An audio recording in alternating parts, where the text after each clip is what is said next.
Good morning and welcome to episode 22 of the Alter Bridge universe, where I'm reviewing every full-length album recorded by a member of Alter Bridge. We're only 10 days away from Pawns and Kings, and I could not be more excited. But first, we've got another album to review, so let's get started. Ignite My Insanity is the supergroup projected second album, released in the summer of 2017. This double record is the longest in the entire series, both in terms of time and number of songs. As cool as that may seem though, Ignite My Insanity's length is its greatest downfall. It's an arduous, mentally exhausting task to get through this album, and all of the other issues I have with this record are only exacerbated by its absurd length. If you're gonna write an album this long, there has to be a good reason for it. Music is not like TV or film, where minutes can go by in what feels like seconds. Every moment during a song is meant to be present and engaging, even when a song has a lot of space or lethargy or even silence. Think of symphonies. Listen to Dvorak's New World Symphony in one sitting, and then watch an hour-long episode of TV. Your brain will be much more exhausted after the symphony because actively listening for a long period of time is much more demanding than actively watching something. My point to this little tangent is that Ignite My Insanity is considerably too long, and you won't have fun listening to this album front to back. And if music isn't enjoyable for one reason or another,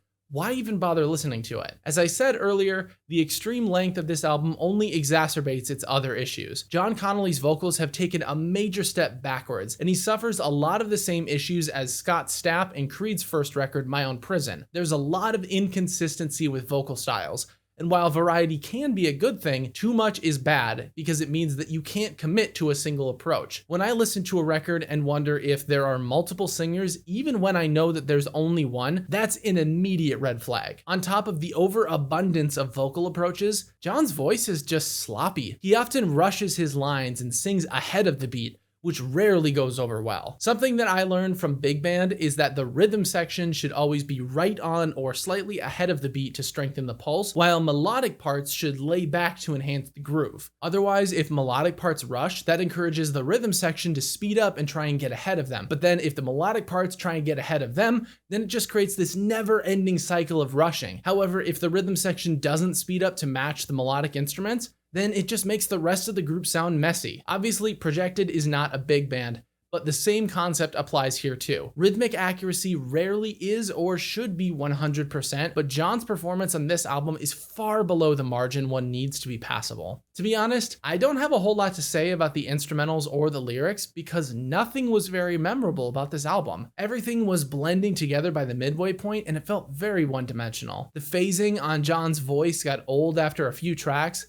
and I was not a fan of his dirty vocals at all. Scott's drumming is bland and repetitive, and the mixing of this record is muddied and tiring. And weirdly enough, even Mark Tremonti's songwriting assistants on Rectify and Call Me the Devil couldn't save this album. I know this may sound harsh, but there are no noteworthy songs, and I cannot recommend this album in good conscience. With proper mixing, re-recorded vocals, and splitting this record into two parts, or maybe one album and a neighboring EP, it could have been salvaged. But that's like saying the Assassin's Creed movie could have been salvaged by rewriting and reshooting the entire movie. Unfortunately, this album was a colossal swing and a miss. But if we're being honest, it certainly could have been worse. At least these guys had the guts to produce a 21-song double album in an era where most bands only hover around 11 to 13. In this instance though, bigger is definitely not better. So for a final score, I'm giving Ignite My Insanity by Projected a 5.6 out of 10. What did you think of Ignite My Insanity? Let me know in the comments below. Next up is Myles Kennedy's first solo album, Year of the Tiger.